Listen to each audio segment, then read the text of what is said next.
दोस्तों आज एक ऐसी खबर लेकर के आया हूं जिस पर सरकार की नज़र बड़ी बारीकी से लगी हुई है और सरकार को इस बात की सबसे बड़ी चिंता सता रही है कि कहीं दो लोग एक साथ ना आ जाएं, कहीं दो ताकतें मिलकर एक न बन जाएं। क्योंकि अगर ये मिलन हो गया तो दोस्तों दिल्ली में बैठी सरकार के लिए आने वाला वक्त बहुत भारी पड़ जाएगा। एक तरफ है कांग्रेस जिसके नेता राहुल गांधी छात्रों की गूंज के जरिए मैदान गरमा रहे हैं, और दूसरी तरफ है कॉकरोच जनता पार्टी यानी कि सीजेपी, जिसने पिछले महीने जंतर मंतर पर वो कर दिखाया था जो कोई राजनीतिक पार्टी नहीं कर पाई थी, यानी मोदी सरकार के कैबिनेट मंत्री को कुर्सी से उतरवा दिया था। अब सोचिए दोस्तों, अगर ये दोनों हाथ मिला लें, अगर ये कांग्रेस प्लस कॉकरोच का कॉकटेल तैयार हो गया तो 2027 के चुनाव से पहले सरकार का दिमाग घूम जाएगा।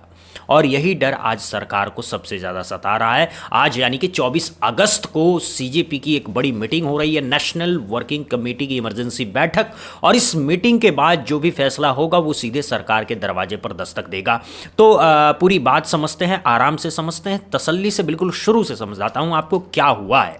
पहले बात करते हैं कि आज की मीटिंग हो क्यों रही है। दोस्तों पिछले महीने यानी 22 जुलाई को सीजेपी ने जंतर मंतर पर अपना बड़ा आंदोलन खत्म किया था। ये आंदोलन एक महीने से भी ज़्यादा समय तक चला था। नीट यूजी 2026 के पेपर लीक के खिलाफ चला था और इस आंदोलन ने पूरे देश को हिला करके रख दिया था। इस आंदोलन में उन बच्चों के परिवारों की आवाज़ बुलंद हुई थी जिन्होंने पेपर लीक होने के बाद निराश होकर के आत्महत्या कर ली थी। सरकार ने आखिरकार झुक करके एक डील की, सीजेपी को कुछ लिखित आश्वासन दिए गए, 3 बड़े वादे किए गए थे सरकार की तरफ से। पहला वादा कि आंदोलन के दौरान जितनी भी छात्रों और प्रदर्शनकारियों पर एफआईआर दर्ज हुई है वो सब वापस लिए जाएंगे या रद्द किए जाएंगे। दूसरा वादा कि आगे कभी भी शांतिपूर्ण प्रदर्शन करने वालों पर कोई कार्रवाई नहीं होगी। और तीसरा वादा कि जिन बच्चों ने पेपर लीक की वजह से आत्महत्या की थी उनके परिवारों को मुआवजा दिया जाए।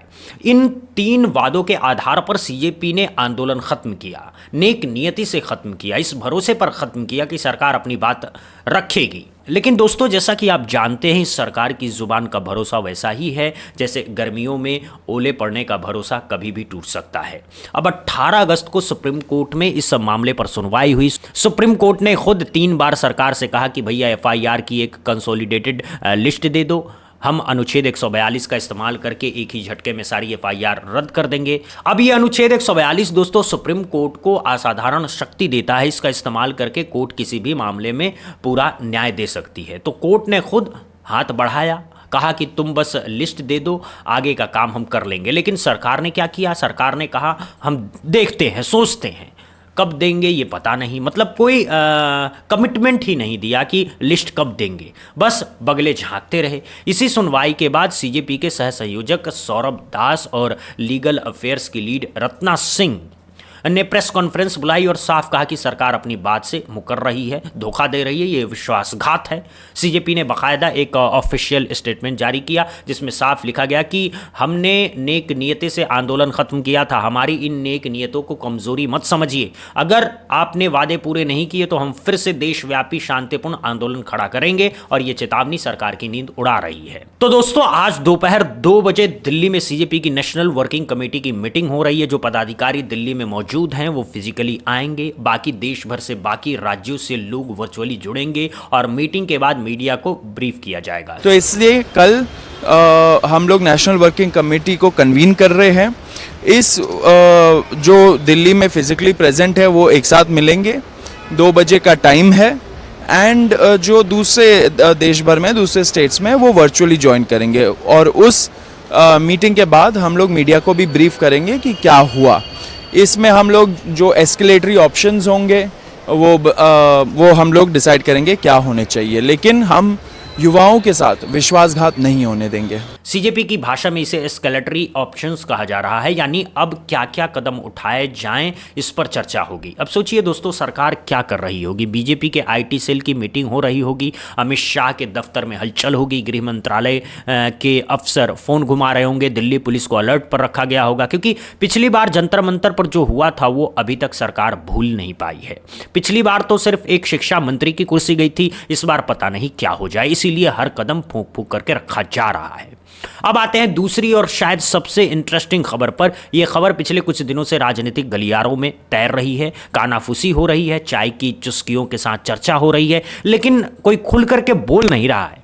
इसी खबर को ब्रेक किया है वरिष्ठ पत्रकार उमाशंकर सिंह ने। उमाशंकर सिंह को आप जानते हैं दोस्तों, इन्होंने लंबे समय तक एनडीटीवी में काम किया है, बड़ी बेबाक पत्रकारिता की है और अब अपना यूट्यूब चैनल चला रहे हैं। इन्होंने बाकायदा एक वीडियो पोस्ट की है, एक ट्वीट किया है और उसमें साफ लिखा है कि राहुल गांधी के छात्रों की गूंज कार्यक्रम को लेकर के सिस्टम सतर्क है। और उन्होंने एक बहुत ही होशियारी वाला शब्द इस्तेमाल किया, सिस्टम शब्द। ये सिस्टम शब्द बड़ा कमाल का शब्द है दोस्तों। सिस्टम मतलब सरकार भी हो सकता है, सिस्टम मतलब खुफिया एजेंसियां भी हो सकती है, सिस्टम मतलब पूरा वो तंत्र जो सरकार के इशारों पर काम करता है। और ये पूरा सिस्टम अब इस बात पर लगा हुआ है कि किसी भी हाल में सीजेपी और कांग्रेस एक ना हो जाए, इनका मिलन ना हो जाए, इनके कार्यकर्ता एक दूसरे के करीब ना आ जाए, क्योंकि अगर ये मिलन हो गया तो सरकार का कॉकटेल बहुत कड़वा बन जाएगा। अब आप पूछेंगे दोस्तों कि आखिर सरकार को इतनी चिंता क्यों है। तो देखिए, राहुल गांधी के छात्रों की गूंज कार्यक्रम की शुरुआत में बीजेपी की प्रतिक्रिया बड़ी हल्की फुल्की थी। बीजेपी वालों ने कहा था कि अरे राहुल गांधी तो ऐसे इवेंट करते रहते हैं, कुछ नहीं होगा, 2-4 लोग आएंगे, तस्वीर खींचेंगे, ट्विटर पर डाली जाएंगी, बात खत्म। लेकिन जब प्रयागराज में इवेंट हुआ तो हजारों की भीड़ उमड़ पड़ी। फिर पुणे में तो 15,000 लोग आए, जिनमें बड़ी संख्या में लड़कियां थी, कॉलेज के छात्र थे, जनजी की भीड़ थी।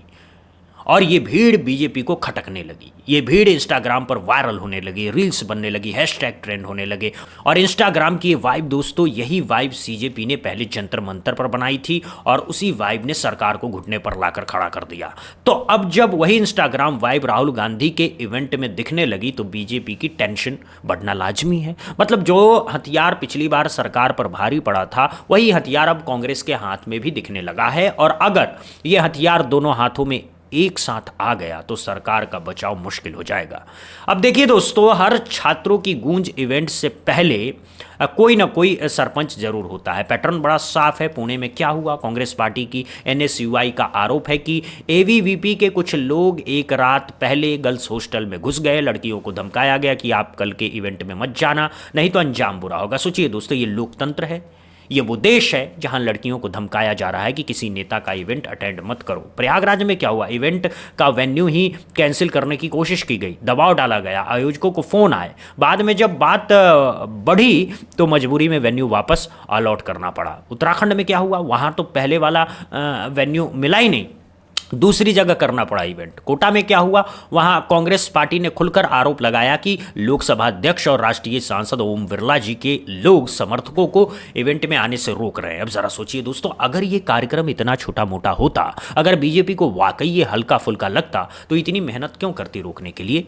इसका मतलब साफ है कि ये इवेंट अब कोई साधारण इवेंट नहीं रहा, ये इवेंट अब सरकार के लिए सिरदर्द बन चुका है। और जितनी रोकने की कोशिश हो रही है उतना ही ज्यादा वायरल हो रहा है, उतना ही ज्यादा वाइब बन रही है। अब बात करते हैं उस मौके की जब ये मिलन की पहली झलक दिखी थी दोस्तों।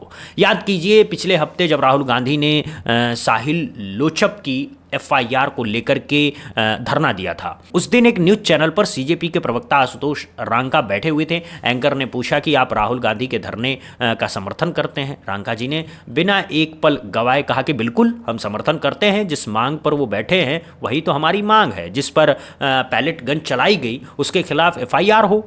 तो अगर देश के नेता प्रतिपक्ष को इसके लिए धरना देना पड़ रहा है तो ये शर्म की बात है। और यही तो लाइन थी दोस्तों जो कांग्रेस पार्टी उठा रही है, यानी बिना किसी औपचारिक बातचीत के, बिना किसी समझौते के दोनों की भाषा एक हो चुकी है, दोनों की मांग एक हो चुकी है, दोनों का सुर एक हो चुका है। और यही चीज सरकार को सबसे ज्यादा डरा रही है। अब जरा पीछे मुड़ करके देखिए दोस्तों, शुरुआत में जब सीजेपी का आंदोलन जंतर मंतर पर शुरू हुआ था तब कांग्रेस पार्टी उससे थोड़ी दूरी बनाकर चल रही थी, खुलकर समर्थन नहीं कर रही थी। लेकिन जब पुलिस ने लाठियां भांजी, जब बच्चों पर पैलेट गन चली, जब खून बहा, तब कांग्रेस पार्टी को मैदान में उतरना ही पड़ा। कांग्रेस सेवा दल के लोग जंतर मंतर पर पहुंचे, खाना बांटने लगे, पानी बांटने लगे, प्राथमिक इलाज कराने लगे। फिर पवन खेड़ा को भेजा गया और उन्होंने साफ कह दिया कि मुझे राहुल गांधी ने ऑफिशियली भेजा है, हमारा समर्थन आपके साथ है। फिर राहुल गांधी ने खुद पीएम आवास के बाहर धरना दिया और उसके बाद जो हुआ वो तो इतिहास बन गया दोस्तों। धर्मेंद्र प्रधान को शिक्षा मंत्री की कुर्सी छोड़नी पड़ी।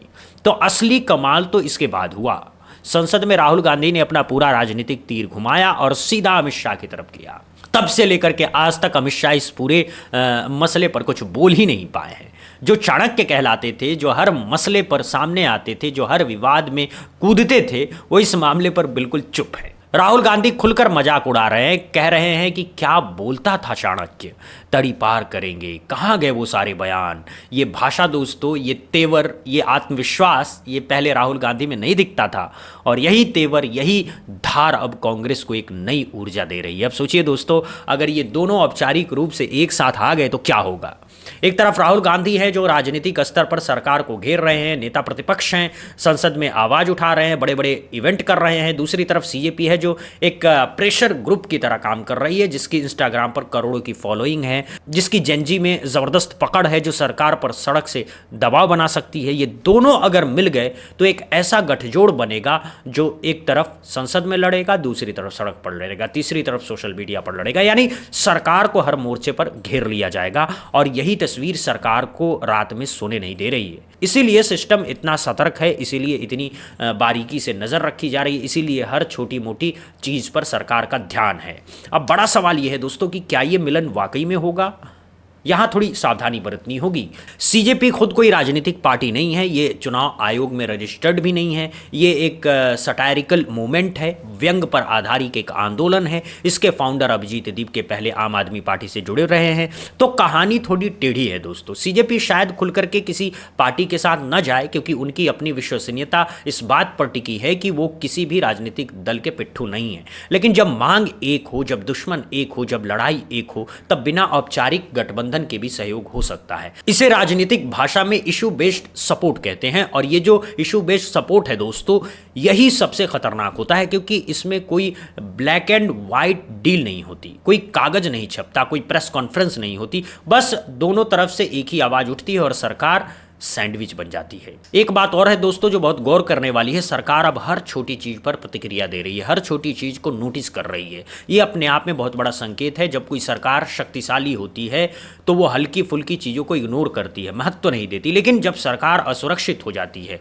जब सरकार को अपनी ही जमीन खिसकती नजर आती है, तब वो हर छोटी चीज पर प्रतिक्रिया देना शुरू कर देती है, हर आलोचना पर तिलमिलाती है, हर इवेंट को रोकने की कोशिश करती है, हर आंदोलन को कुचलना चाहती है। यही तो हो रहा है दोस्तों। आज सीजेपी की एक मीटिंग की खबर आती है और सरकार अलर्ट पर आ जाती है। राहुल गांधी का एक इवेंट होता है और वेन्यू कैंसिल कराने की कोशिश शुरू हो जाती है। एक पत्रकार तबेले वाले स्कूल की खबर छाप देता है और मीडिया पर बैन लगाने की फरमान जारी होने लगते हैं। ये सब असुरक्षा के लक्षण हैं, ये कमजोरी के लक्षण है। जो सरकार पहले 400 पार का नारा लगाती थी, वही सरकार आज एक विपक्षी इवेंट से डर रही है। ये बदलाव अपने आप में बहुत बड़ी खबर है दोस्तों।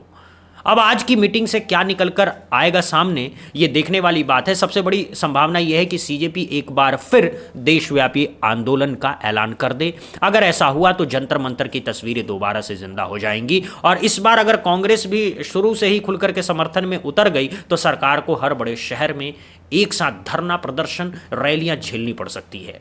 दूसरी संभावना यह है कि सीजेपी सुप्रीम कोर्ट में एक बार फिर से पिटीशन डाले और सरकार पर कानूनी दबाव बनाए। तीसरी संभावना यह है कि सीजेपी सोशल मीडिया पर एक बड़ा कैंपेन शुरू कर दे और सरकार को ऐसा एक्सपोज करे कि पूरी दुनिया में तमाशा बन जाए। जो भी होगा दोस्तों, ये तय है कि आज की मीटिंग के बाद कुछ न कुछ बड़ा जरूर होगा। सीजेपी वालों ने खुद कहा है कि हम अपने युवाओं के साथ विश्वासघात नहीं होने देंगे। ये शब्द बहुत भारी है, इनका मतलब है कि पीछे हटने का सवाल ही नहीं है। एक बात और गौर करने वाली है दोस्तों, वो ये है कि सीजेपी की मांगों में मुआवजा भी शामिल है उन बच्चों के परिवारों के लिए जिन्होंने पेपर लीक की वजह से आत्महत्या कर ली थी। ये कोई राजनीतिक मांग नहीं है, ये मानवीय मांग है, ये संवेदना की मांग है। जो बच्चे रात दिन एक करके पढ़ाई करते हैं, जो नीट के लिए साल साल भर कोचिंग करते हैं, जो अपने माता पिता के सपनों को पूरा करने के लिए जान लगा देते हैं, और जब पता चलता है कि पेपर तो पहले ही लीक हो चुका है तो उनकी दुनिया उजड़ जाती है। ऐसे कई बच्चों ने आत्महत्या कर ली थी। सरकार ने वादा किया था कि इन परिवारों को मुआवजा दिया जाएगा, लेकिन अभी तक एक धेला नहीं दिया गया है। इस पर सरकार का कोई जवाब नहीं है। ये सिर्फ राजनीति नहीं है दोस्तों, ये उन परिवारों की तड़प है जो अपने बच्चों को खो चुके हैं। और अगर सरकार अपनी ही जुबान से मुकर रही है तो ये सिर्फ सीजेपी के साथ धोखा नहीं है, ये पूरे देश के युवाओं के साथ धोखा है, ये पूरे देश के अभिभावकों के साथ धोखा है। तो कुल मिलाकर के तस्वीर यह है दोस्तों कि आने वाला वक्त बहुत दिलचस्प होने वाला है। हर तरफ राहुल गांधी अपने छात्रों की गूंज के जरिए बीजेपी को घेर रहे हैं, दूसरी तरफ सीजेपी अपने आंदोलन के जरिए सरकार पर दबाव बना रही है, तीसरी तरफ मीडिया में उमाशंकर सिंह जैसे पत्रकार सिस्टम की चालाकियों को उजागर कर रहे हैं। और इन सब के बीच बीजेपी अंदर ही अंदर तनाव में है, चौकसी में है, हर पल की खबर रख रही है। ये लड़ाई अब एक तरफा नहीं रह गई है, ये लड़ाई अब बहुआयामी हो चुकी है। और सबसे बड़ी बात, ये लड़ाई सिर्फ किसी एक पार्टी की नहीं है, ये लड़ाई उन करोड़ों नौजवानों की है जो पेपर लीक से त्रस्त हैं, जो बेरोजगारी से त्रस्त हैं, जो अपने भविष्य को लेकर के चिंतित हैं। और जब भी करोड़ों नौजवान एक साथ खड़े हो जाते हैं दोस्तों, इतिहास गवाह है, बड़ी से बड़ी सरकार को भी झुकना पड़ता है, बड़ी से बड़ी सल्तनत को भी हिलना पड़ता है। तो दोस्तों बताइए आपकी क्या राय है इस पूरे मामले पर? क्या आपको लगता है कि सीजेपी और कांग्रेस को एक साथ आना चाहिए या फिर दोनों को अपनी अपनी लड़ाई अलग अलग लड़नी चाहिए? क्या आज की मीटिंग के बाद जंतर मंतर वाला आंदोलन दोबारा शुरू होगा? क्या सरकार अपनी बात रखेगी या फिर एक बार फिर से मुकर जाएगी? कमेंट बॉक्स में जरूर लिखिएगा। वीडियो पसंद आई हो तो लाइक कीजिए, चैनल पर नए हैं तो सब्सक्राइब कीजिए और बेल आइकन दबाना बिल्कुल मत भूलिएगा ताकि आने वाली हर वीडियो आप तक पहुंचते रहे। मिलते हैं एक और वीडियो के साथ, तब तक के लिए जय हिंद, जय भारत, वंदे मातरम।